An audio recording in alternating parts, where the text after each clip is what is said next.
Dans cette vidéo, on va parler des différents points de vue sur lesquels aborder la crypto-monnaie.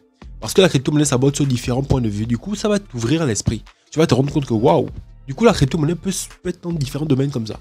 Tu vas vraiment découvrir beaucoup de choses, tu vois, sur 5 aspects. Et donc, du coup, je t'invite à suivre la vidéo jusqu'à la fin. On se retrouve dans la suite de la vidéo. Let's go.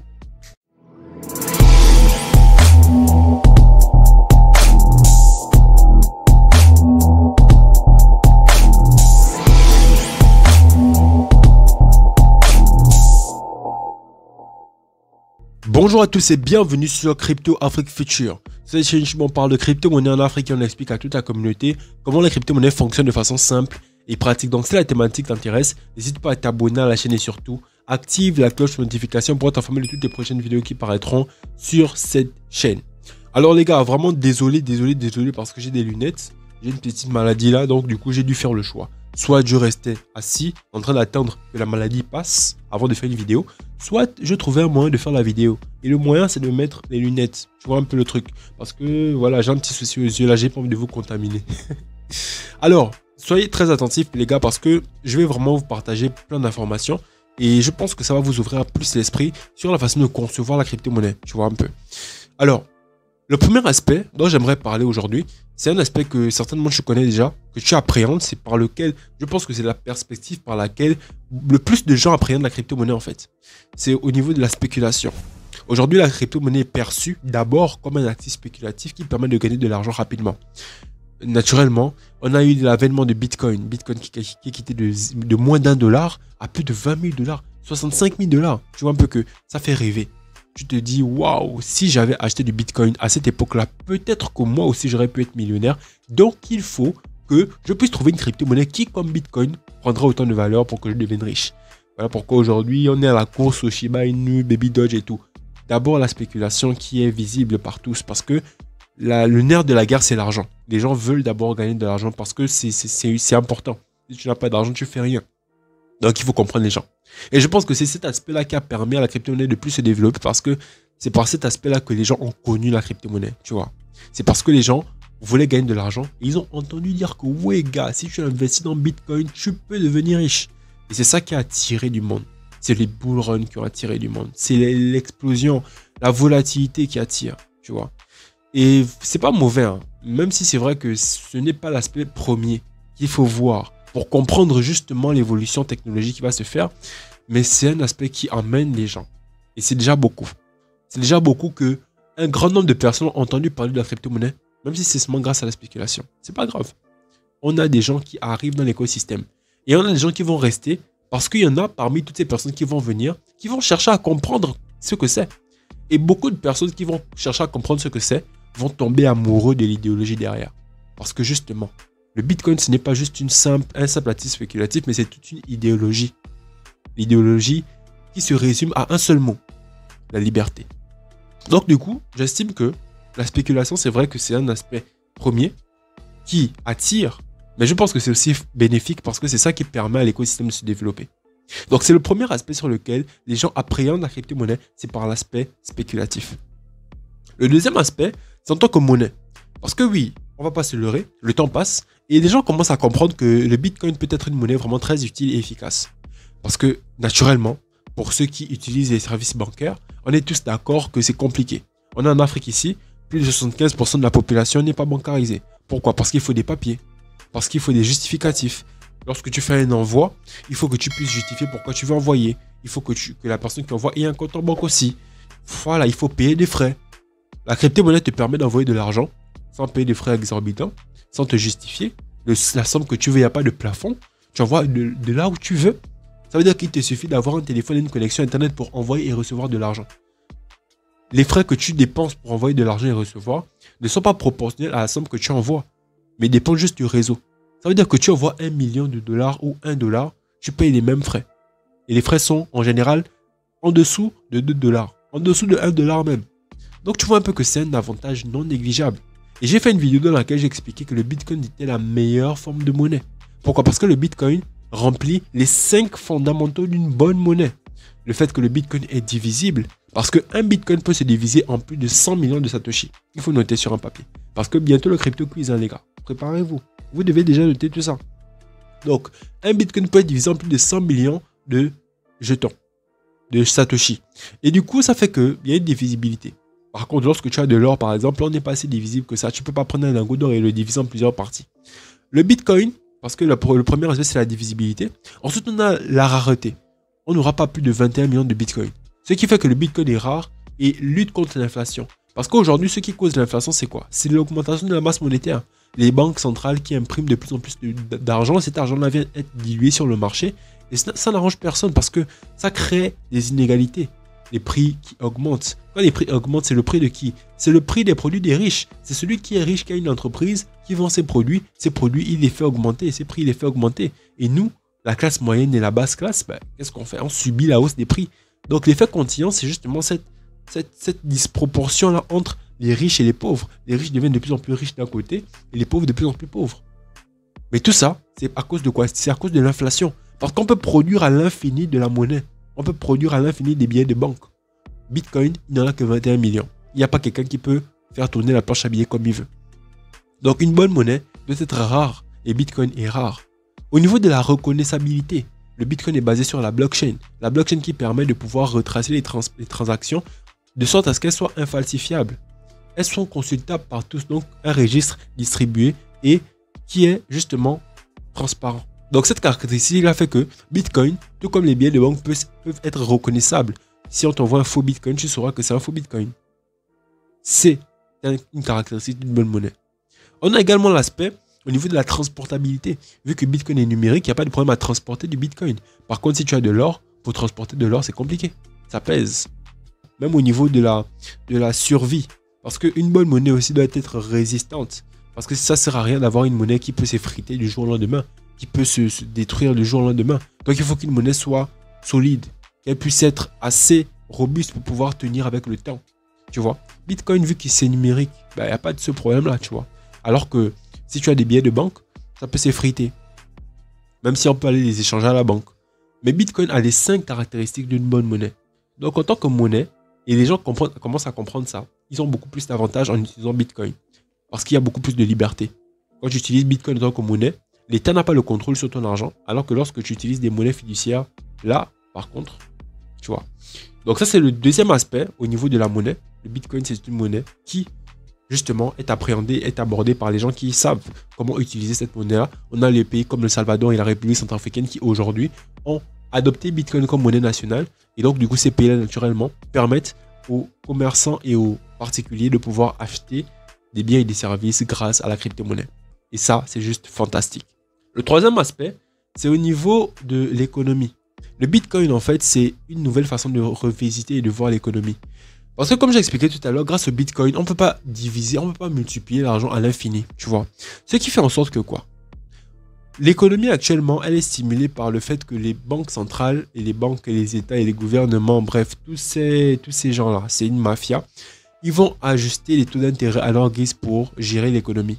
Si l'économie est trop lente, ils vont baisser le taux d'intérêt pour que les gens puissent emprunter et restimuler l'économie. Si l'économie est trop rapide, ils vont faire quoi? Ils vont augmenter les taux d'intérêt pour que, justement, il n'y ait plus ce problème-là. Parce qu'une économie trop rapide crée une inflation.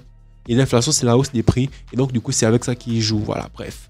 Mais qui crée cette inflation, c'est encore eux-mêmes. Donc, ils créent des problèmes, ils résolvent leurs problèmes, ils en créent d'autres, ils résolvent. Bref, c'est un système qui est contrôlé par les États et les gouvernements. Du coup, c'est eux qui ont le contrôle sur la monnaie. Et c'est justement leur intérêt. Bref, on en parlera dans le prochain point. Mais au niveau de l'économie, la crypto-monnaie va venir créer une économie qui va être beaucoup plus saine. Dans la mesure où aujourd'hui, vu que l'économie actuelle est basée sur la dette, pour créer de l'argent, il suffit juste d'aller emprunter. Quand tu empruntes, on crée de l'argent à partir de rien. Vu qu'on peut créer de l'argent à partir de rien, on peut créer une infinité de monnaies, ce qui dilue la valeur de l'argent. Mais ça fait beaucoup de problèmes dans l'économie, comme on voit actuellement. On est en train d'aller vers une récession. Bitcoin permettra de faire en sorte qu'on ait une économie qui ne va plus aller vers la croissance, mais qui va aller vers la stabilité. Parce que c'est la croissance économique qui emmène à vouloir surproduire. Lorsque, par exemple, tu vas emprunter, c'est parce que tu veux emprunter pour te satisfaire, pour consommer.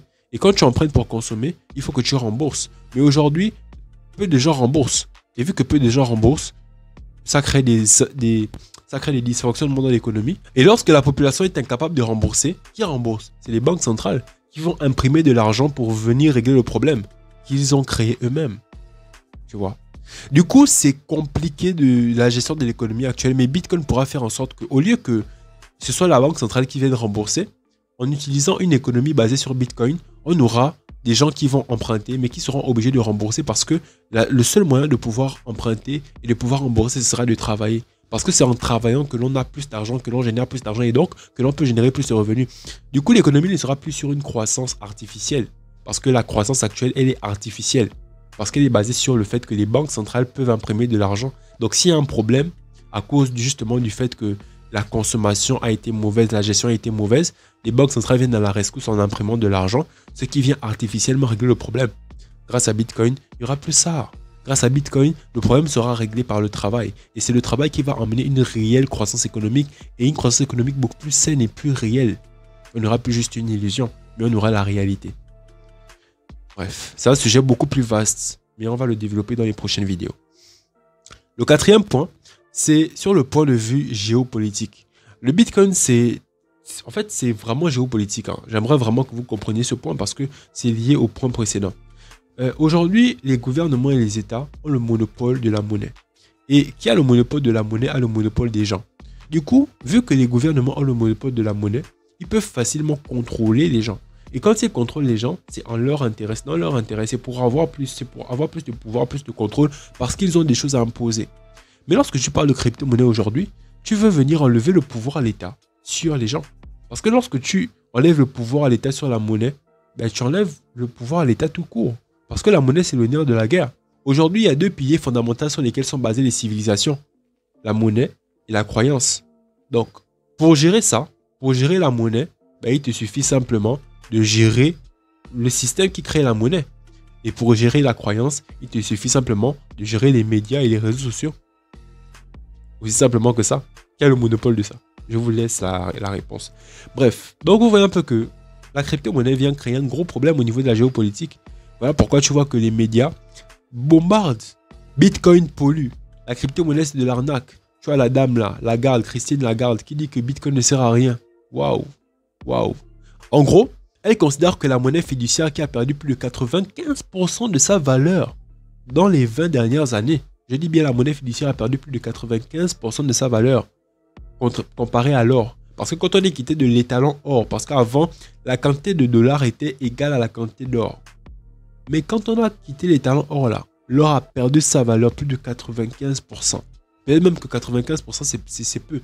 98% de sa valeur avec le temps. Et donc la fin de toutes les monnaies, c'est d'aller à zéro. Toutes les monnaies vont finir par aller à zéro. Toutes les monnaies étatiques vont finir par aller à zéro à cause de la gestion. Tu vois. Mais Bitcoin leur fait peur. Parce que Bitcoin, c'est leur enlever le pouvoir, leur enlever ce monopole-là. Et aujourd'hui, si tu vois un politique, si on parlait de Bitcoin, ben, tu vas jamais voir ça en fait. Tu vas jamais voir un politicien français dire oui, Bitcoin, voilà. Parce que aujourd'hui, c'est l'intérêt collectif qui compte. Si aujourd'hui, tout le monde est avec Bitcoin, ben, tu verras beaucoup de politiciens qui vont venir dire que Bitcoin c'est bien. Parce que s'ils sont avec le peuple, ben, le peuple va les voter. Donc pour ne pas créer ça, pour ne pas faire en sorte que les gens que les politiques soient emmenés à vouloir parler de Bitcoin, on contrôle l'influence publique grâce aux médias. On dit que Bitcoin pollue, alors que Bitcoin est en train d'aider à utiliser de l'énergie de plus en plus verte. Aujourd'hui, dans beaucoup de centrales électriques et dans beaucoup d'endroits, on crée de l'électricité, mais on a un problème de stockage. On ne peut pas stocker l'électricité correctement parce qu'il y en a trop qu'on produit. Du coup, il y a une partie de l'électricité qui est gaspillée. Bitcoin permet justement de pouvoir utiliser cette électricité qui est gaspillée là. Pourquoi? Parce que les mineurs de Bitcoin vont toujours vouloir aller vers l'électricité la moins chère. Parce que pour miner, il faut payer de l'électricité. Mais si l'électricité est chère, tu ne vas pas être rentable. Parce que si tu dépenses plus que ce que tu ne gagnes, ben, tu n'es pas rentable. Du coup, tu vas forcément chercher une source d'électricité beaucoup moins chère. Et les mineurs cherchent les endroits où c'est moins cher. Et là où c'est moins cher, c'est là où il y a l'électricité inutile. Voilà pourquoi les mineurs sont en train de se diriger de plus en plus vers des endroits où l'électricité est moins chère, est rare, est verte. Mais tu ne vas jamais entendre dire ça. Tu vas juste entendre Bitcoin consomme plus que tel pays. Bitcoin pollue. Bitcoin, Bitcoin, Bitcoin, Bitcoin, Bitcoin, Bitcoin, Bitcoin. Les gars, tout ça c'est des intérêts juste pour matrixer les gens. Alors que derrière, il y a beaucoup de fondamentaux. Mais il faut que nous autres vulgarisons pour que vous puissiez comprendre ce qu'il en est réellement. Mais si vous réalisez bien, vous allez vous rendre compte qu'on ne parle jamais de crypto-monnaie. Hein. C'est toujours Bitcoin. Bitcoin par-ci, Bitcoin par-là. Pourquoi on ne parle que de Bitcoin? Parce que Bitcoin est la seule crypto-monnaie qui est réellement inarrêtable. Des États, à part passer par la propagande, ne peuvent pas arrêter Bitcoin. Ils ne peuvent rien y faire. Tant qu'il y aura un serveur Bitcoin qui tourne quelque part dans le monde, Bitcoin va vivre. Et vu qu'il y a déjà énormément de personnes aujourd'hui qui ont des nœuds Bitcoin, gars, faut savoir que c'est compliqué d'arrêter toutes ces personnes-là en fait. Lorsque tu interdis Bitcoin dans ton pays, tu interdis Bitcoin seulement pour ton pays, mais tu n'interdis pas Bitcoin dans le monde en fait. Si tu interdis Bitcoin dans ton pays, ceux qui utilisent Bitcoin vont aller dans d'autres pays qui acceptent Bitcoin. C'est tout. Et c'est toi-même qui te fermes à la technologie. C'est toi-même qui après va regretter. Tout comme Internet est arrivé, il y a des entreprises qui ont regretté parce qu'ils ont négligé. Tu vois un peu. Et quand un pays se ferme à Bitcoin, c'est lui-même qui se ferme à Bitcoin en fait. Il n'y a que lui qui se ferme à Bitcoin. Il n'y a que lui qui s'empêche d'évoluer. Mais ils ne peuvent pas évoluer avec Bitcoin. Pourquoi? Parce que Bitcoin ne sert pas leur intérêt politique. J'espère qu'on a compris le truc. Et le cinquième aspect, c'est au niveau de la technologie. Aujourd'hui, Bitcoin est venu révolutionner la technologie vraiment sur deux points principaux. Le premier point, c'est au niveau de la double dépense. Et le deuxième point, c'est au niveau du fait que grâce à la blockchain, parce que la première blockchain qui a été créée, c'est celle de Bitcoin, je vous rappelle. Grâce à la blockchain aujourd'hui, on peut s'échanger de la valeur sans passer par un intermédiaire. Parce que oui, lorsque j'envoie un message, bonjour, sur WhatsApp, j'ai toujours le message, j'ai toujours le bonjour qui s'affiche chez moi et il s'affiche aussi chez toi. Du coup, il y a une duplication du message. Si je t'envoie une photo, c'est pareil. J'aurai la photo, je vais t'envoyer une copie de la photo. Duplication de la photo. Si je t'envoie une information en général, c'est comme ça. Mais lorsqu'il s'agit d'envoyer de la valeur, est-ce que si je t'envoie 10 000, ce serait bien que les 10 000 que je t'ai envoyés soient dupliqués? Non. Du coup, sur Internet, on ne peut s'échanger que des informations, mais on ne peut pas s'échanger de la valeur. Tu vois un peu le truc? C'est pourquoi aujourd'hui, la blockchain permet de pouvoir s'échanger de la valeur sans passer par un tiers de confiance. Parce que justement, vu que sur Internet, on ne peut pas s'échanger de la valeur sans passer par un intermédiaire, on est obligé de passer par la banque pour s'envoyer de l'argent. On est obligé de passer par un site de streaming pour pouvoir vendre notre chanson. On est obligé de passer par des intermédiaires pour échanger de la valeur en fait. Du coup, grâce à la blockchain aujourd'hui, on peut le faire sans passer par un intermédiaire. On peut le faire uniquement en passant par la blockchain. Et la blockchain permet plein de choses. Grâce à la blockchain aujourd'hui, tu as la possibilité d'écrire ta chanson, de la mettre en forme de NFT et elle t'appartient. Tu peux la vendre comme tu veux sans passer par Spotify. Aujourd'hui, tu écris ton texte, tu le mets sur la blockchain, il devient NFT. Personne ne peut venir dire oui, c'est mon texte. Non, parce que ton texte, il t'appartient à toi, vu qu'il est en NFT sur la blockchain. N'importe qui peut retracer sur la blockchain et savoir que c'est à toi que ça appartient. Pourquoi? Parce que la blockchain est transparente, infalsifiable et sécurisée. Pourquoi? Parce que c'est un réseau qui est contrôlé par plusieurs personnes qui ne se connaissent pas. Du coup, on a une technologie qui est gérée par plusieurs personnes à travers le monde qui ne se connaissent pas, mais qui ont tous pour objectif commun de vérifier l'authenticité des informations qui sont émises sur la blockchain. Toutes ces personnes-là se mettent ensemble pour valider les transactions sur la blockchain, pour être sûr que chaque information mise là-dessus est vraie. Et toutes ces personnes-là ont toutes intérêt à dire la vérité. Pourquoi? Parce qu'elles ont plus d'argent à gagner en disant la vérité que d'argent à gagner en mentant. Et c'est justement ça la puissance du Proof of Work. Et Bitcoin fonctionne en Proof of Work. Mais vu que le Proof of Work est tellement robuste parce que pour justement apporter des informations sur la blockchain, il faut beaucoup de puissance de calcul, ce qui empêche, parce que justement, ce qui rend Bitcoin aussi sécurisé, c'est cette barrière énergétique-là. Il faut beaucoup d'énergie pour pouvoir corrompre Bitcoin. Et vu que c'est quasiment impossible d'atteindre ce niveau d'énergie-là, voilà pourquoi on veut interdire le minage. Parce que si on interdit le minage, on facilite un peu plus le fait que Bitcoin puisse être corrompu. Mais ça ne se fera pas. Parce qu'on va partager l'information et on va expliquer aux gens ce qui en est réellement. Au niveau de la technologie, Bitcoin permet de venir changer beaucoup de choses. La blockchain permet de révolutionner beaucoup d'écosystèmes et de secteurs. J'ai fait 2 vidéos dans lesquelles j'en parle. La blockchain dans le domaine de l'assurance, la blockchain dans le domaine de l'agriculture et bientôt je ferai d'autres vidéos sur d'autres domaines. Aujourd'hui, Adidas et Nike sont en train de faire en sorte que justement, chaque chaussure Adidas et Nike sont associées à un NFT. Ça veut dire que lorsqu'on te vend une Adidas ou une Nike, il faut qu'il y ait un NFT lié à cette chaussure-là. Et s'il n'y a pas d'NFT lié à la chaussure qu'on te vend, c'est que ce n'est pas une réelle chaussure. Donc on lutte contre la contrefaçon. Tu vois un peu. Si on te crée une chaussure contrefaçon Adidas Nike, il n'y aura pas de NFT lié avec. Tu vois un peu. Donc aujourd'hui, ils sont en train d'implémenter la technologie et tout ça, ce n'est possible que grâce à la blockchain. Et tout ça, c'est possible grâce à Bitcoin. Parce que tout part de Bitcoin. Donc les gars, voici les différents aspects sur lesquels aborder la crypto. Spéculatif, monétaire, économique, géopolitique et technologique. Donc aujourd'hui, lorsqu'on parlera de crypto-monnaie, vous n'allez plus simplement vous limiter à la spéculation. À dire que oui, je vais devenir riche grâce à la crypto-monnaie. Vous avez d'autres aspects, d'autres champs de débat, d'autres ouvertures pour pouvoir développer votre connaissance dans l'écosystème crypto. Merci à tous de m'avoir suivi, c'était Harley de Crypto Afrique Future. On se retrouve dans les prochaines vidéos. Peace!